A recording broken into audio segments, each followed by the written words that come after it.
Shalom Aleichem, como vai você, meu amado irmão, minha amada irmã? Hoje nós queremos falar sobre a Parashá Balak. Para isso eu vou me utilizar do Midrash, e o Midrash fala sobre Balak como o rei dos Moabitas, e ele fala de algumas coisas assim muito interessantes mesmo, porque ele vai chamar para poder estar com ele e para tentar amaldiçoar Israel um senhor chamado Bilam, tá? E esse nome Bilam em hebraico significa devorador do povo.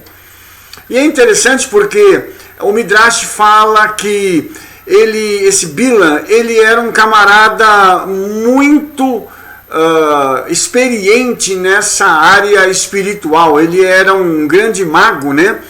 E além de Balak também ser, segundo, né, o Midrash, Balak também era um feiticeiro, e eles conseguiam assim manipular o mundo espiritual, mas diz que Bilam tinha uma habilidade espiritual diferenciada, que completava a habilidade de Balak. Então por isso ele chama Bilam, para poder amaldiçoar os judeus, para que eles pudessem então manipular as forças espirituais e fazer com que Israel fosse derrotado, porque Israel já estava numa posição em que eles estavam próximos da fronteira com a terra prometida. Então, qual era o objetivo deles agora? Frear a entrada do povo de Israel em Canaã. E para isso eles chamam Bilam, tá? E uma coisa interessante, amados, é que entre as coisas que Bilam fazia, segundo o Midrash nos conta, né? Uma das coisas que ele fazia é que ele tinha um poder tão grande que ele conseguia levitar e voar. Ele conseguia ir de um lugar para o outro voando, tá? Então isso é uma coisa bem interessante, e às vezes as pessoas falam assim: nossa, mas como você pode dizer que um homem voa sem um aparato, sem um avião, sem um helicóptero, sem um par de asas? Nós sabemos que, infelizmente, né, no mundo espiritual, existem demônios, seres espirituais que dão uma habilidade muito grande para certas pessoas, e elas inclusive têm o poder de se locomover e de voar, né? A gente às vezes acha que isso é conto da carochinha, que isso é uma coisa de fantasia e tudo, mas nós sabemos que não é, tá? Nós sabemos que não é. Esse homem tinha poderes excepcionais. Esse homem era um homem que tinha ao seu lado demônios de uma alta patente, e por isso ele tinha esses poderes. E quando eles se juntam, o objetivo é amaldiçoar Israel. E uma coisa aconteceu, que quando eles se reúnem, esses homens então começam a buscar uma forma de amaldiçoar Israel, tá? Então eles vão para um determinado local, edificam 7 altares, preparam 7 bezerros, 7 carneiros, e ali Balaão vai, né, ou Bila, né, ele vai para buscar agora amaldiçoar Israel pela primeira vez, né? Então, o que acontece? Ele, quando chega naquele local, o Eterno pega e coloca algo na boca dele, tá? O Eterno então agora começa a falar na boca daquele homem e diz que o seguinte: como amaldiçoarei o que Elohim não amaldiçoa, e como detestarei quando o Eterno não detesta? É interessante, porque tem uma sistemática por trás disso. Aquele homem, ele havia sido chamado e vai ser pago para amaldiçoar Israel. Mas na sua primeira tentativa, ele acaba abençoando Israel com uma palavra que diz o seguinte: como pode alguém amaldiçoar quando o Eterno não está com esse intento? Isso mostra uma coisa interessante, porque a gente vê o povo, quando ele está em unidade consigo e com o Eterno, ele não consegue brecha, o inimigo não consegue brecha para poder entrar. o inimigo não consegue chegar e fazer algo para poder entrar. E na segunda vez, então, quando ele vai para um outro lugar, sempre lugares altos, tá? Aí ele começa a profetizar, entendeu? E uma das coisas que ele diz é o seguinte: pois contra Jacó não vale encantamento, nem adivinhação contra Israel. Nesse tempo se dirá de Jacó e de Israel: que coisas o Eterno tem feito. Então, é muito interessante a gente ver mais uma vez, a segunda vez em que aquele homem é chamado para amaldiçoar. Então, ele acaba abençoando Israel. E mais uma vez a gente consegue ver uma coisa muito interessante. Quando ele vai na terceira vez agora para um outro local para poder amaldiçoar Israel, e lembre-se que esse homem está sob o domínio de demônios de alta patente, ambos, Balac e Bilam. Agora na terceira vez, quando ele chega, Bilam chega para amaldiçoar, aí o Eterno faz uma coisa diferente. É como se ele fosse tomado pelo Espírito do Eterno. E ele diz assim: fala aquele que ouviu os ditos de Elohim e vê a visão do Todo-Poderoso caindo em êxtase e de olhos abertos. E ele começa a dizer: quão belas são as tuas tendas, ó Jacó, as tuas moradas, ó Israel. Ou seja, ele diz: Matovu olalecha Jacó mishkenotecha Israel, que são as palavras que nós dizemos, né? Quando nós estamos entrando na sinagoga, quando nós estamos entrando na casa do Eterno. E é uma coisa interessante isso aqui, porque ele vai agora ter uma visão dos tempos futuros e vai ver o reino do Messias. Ele vai ver aquele que vai se levantar para poder ver o futuro de Israel. Então isso aqui é uma coisa muito interessante mesmo, porque Bilam vê o futuro. E nessa hora ele vê que uma estrela procederia de Jacó e o cetro subirá de Israel, e que feriria os termos dos moabitas e destruiria todos os filhos de Sete. Olha só que interessante. Quem é que ele estava vendo?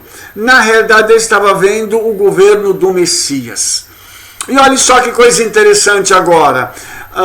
Aquele homem, ele tinha vindo ali para poder amaldiçoar Israel, e quando ele chega nos lugares altos, que ele vê o acampamento de Israel, certamente ele deve ter visto que havia 4 seres celestiais guardando o acampamento. Haviam então 4 seres chamados Miguel, Rafael, Uziel e Gabriel. Imagina esses 4, cada um num quadrante do povo de Israel, norte, sul, leste, oeste, eles guardando. E imagine então, quando esse homem olha e vê aquilo tudo organizado, e ele diz assim: o que eu vou fazer agora? Os guardiões celestiais, eles estão aqui na terra guardando Israel. Sabe o que eu gostaria de te dizer? É que não importa o tamanho do demônio, não importa o tamanho do capeta, não importa a fúria de Satanás contra a sua vida ou contra a minha, vai prevalecer sempre os planos do Eterno, enquanto nós formos fiéis a Ele. E isso é o que Bilam viu. Ele viu um povo coeso, ele viu um povo unido, ele viu um povo obediente, que quando estava servindo ao Eterno, não havia brecha, ou seja, o encantamento, a maldição não poderia entrar no meio deles. E olha que coisa linda, quando ele chega naquele lugar alto e olha, ele vê os exércitos celestiais presentes no acampamento de Israel. Sabe de uma coisa? O que nós temos na nossa vida hoje são esses exércitos celestiais nos guardando. O diabo só vai poder ter acesso à minha vida, à sua vida, quando nós dermos porta de entrada, ou seja, se nós dermos qualquer chance para ele, ele entrará. Caso contrário, ele não terá como entrar. E aí, qual é a moral da história? Nem o maior feiticeiro, nem o maior bruxo, nem o maior satanista da nossa época, seja ele quem for, é capaz de nos amaldiçoar e trazer qualquer mal contra nós, caso não haja uma permissão do Todo-Poderoso. O maior satanista da época, chamado Bilam, foi lá para amaldiçoar os acampamentos de Israel. Acabou abençoando o acampamento de Israel 3 vezes e sai frustrado dali. Balac fica frustrado com ele, porque ele não consegue amaldiçoar Israel, e ele também, de certa forma, sai frustrado, porque ele não teve poder para poder revogar algo que o Eterno tinha decretado. O Eterno havia decretado eternamente que Israel seria bendito, e tal decreto não pode ser revogado a não ser pelo próprio Criador. Há um decreto sobre a sua vida, há um decreto sobre a minha vida, e nós sabemos que todos os decretos do Eterno são de bênção e vitória para a nossa vida. Não há decreto de morte para nós. O inimigo, sim, ele tenta trazer a morte sobre nós, mas ele sabe que não há condições. E olha só que interessante, quando nós temos então a conexão desse texto com aquilo que a gente chama de Haftará, que é justamente a conexão com os profetas, isso começa lá em Miqueias, capítulo 5, no verso 6, e Miqueias vai informar, né? Eu vou fazer um resumo aqui do texto, que Israel estará no meio de muitos povos, como o orvalho que é espalhado como um chuvisco sobre a erva pela mão do Senhor, e que ali o Senhor os exaltará e exterminará os seus inimigos, tá? E que no meio desse tempo, em tudo aquilo que o Senhor fizer, ele arrancaria as feitiçarias da mão dos judeus, eles não se perderiam, e aí o Senhor então faria com que depois eles retornassem para estarem no meio do povo de Israel. E é interessante que essa é a nossa história, porque quando a gente abre a conexão com a Brit Hadashah, que é também Romanos capítulo 11, quando Shaul Hashaliah, né, o querido apóstolo Paulo, ele fala da oliveira brava que é enxertada na oliveira boa. Ele diz assim, Romanos 11, 25, não quero, irmãos, que ignoreis este segredo, que o endurecimento veio em parte a Israel, até que a plenitude dos gentios haja entrado. Então, vamos entender isso para a gente poder terminar. Aquilo que pareciam 2 povos, agora é um povo só. E esse mesmo Shaul, ele diz que Yeshua derrubou a parede de separação que havia entre esses povos, tornando-os um só. Em Yeshua nós somos um só. Só para me esclarecer aqui, quem são esses gentios? Na realidade, os gentios, eles não são pagãos. Eles são judeus que perderam a sua identidade por conta dos cativeiros, das diásporas que aconteceram, mas agora eles estão sendo reunidos pelo Eterno dentro de um organismo chamado Igreja, que está conectado junto com Israel. Então, todos esses são gentios, uns, a nação de Israel, que foi cuidado, tratado, preservado, e outros, os gentios, entre aspas, que são aqueles que perderam a sua identidade judaica, mas que ainda mantêm a sua fé em Yeshua. Então os dois se conectam, e vai haver um momento em que o Senhor vai permitir que haja uma plenitude nesse tempo dos gentios. Os gentios então serão recolhidos para que a salvação venha para Israel de uma forma plena. E aí o Senhor tirará os pecados de Israel, o Senhor ele fará com que o governo do Messias, ele implementará o governo do Messias de forma definitiva na terra em Israel.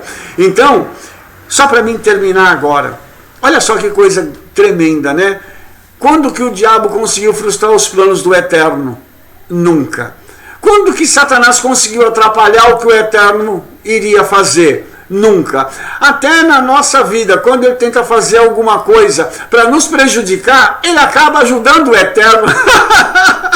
Isso é sensacional, isso é maravilhoso. A gente perceber que até as coisas que o diabo faz, o Eterno transforma isso em algo para a glória dele. Então, Satanás e todos os demônios são, em última instância, empregados, funcionários do Todo-Poderoso, que no último momento ainda vão ter que dar glória ao nome dele e ao nome de Yeshua. Eles vão estar com aquela grande multidão que vai dobrar os seus joelhos, quando Shaul diz que o Eterno deu um nome a Yeshua, para que ao nome de Yeshua todo joelho se dobre, toda língua confesse que Yeshua é Adonai. No último dia, todos esses seres espirituais da maldade, eles estarão naquele grande dia ali, e eles dobrarão os seus joelhos e dirão: Yeshua, Tu és o Senhor, e mesmo a contragosto. E eu quero estar no meio daquela multidão, dizendo, Baruch Hashem HaKadosh Baruch Hu, e glorificando o nome de Yeshua, porque ele sempre foi e sempre será vitorioso.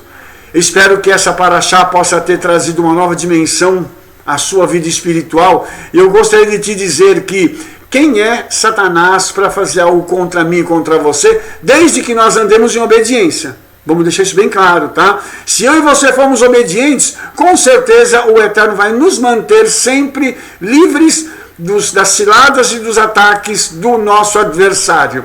Que o Eterno abençoe sua vida. Lembre-se, eu e você estamos debaixo do sangue de Yeshua e somos vitoriosos enquanto formos obedientes. Que o Eterno possa trazer para você essa semana vitória sobre os seus inimigos. E não se esqueça, sobre a tua tenda, ó Israel, não vale encantamento. Que o Eterno te abençoe em nome de Yeshua. Nos vemos na próxima paraxá. Por favor, favorite o nosso vídeo aí, dê um like nele, fale para os seus amigos sobre ele, se inscreva no nosso canal e nós estaremos juntos aí na nossa jornada pelos estudos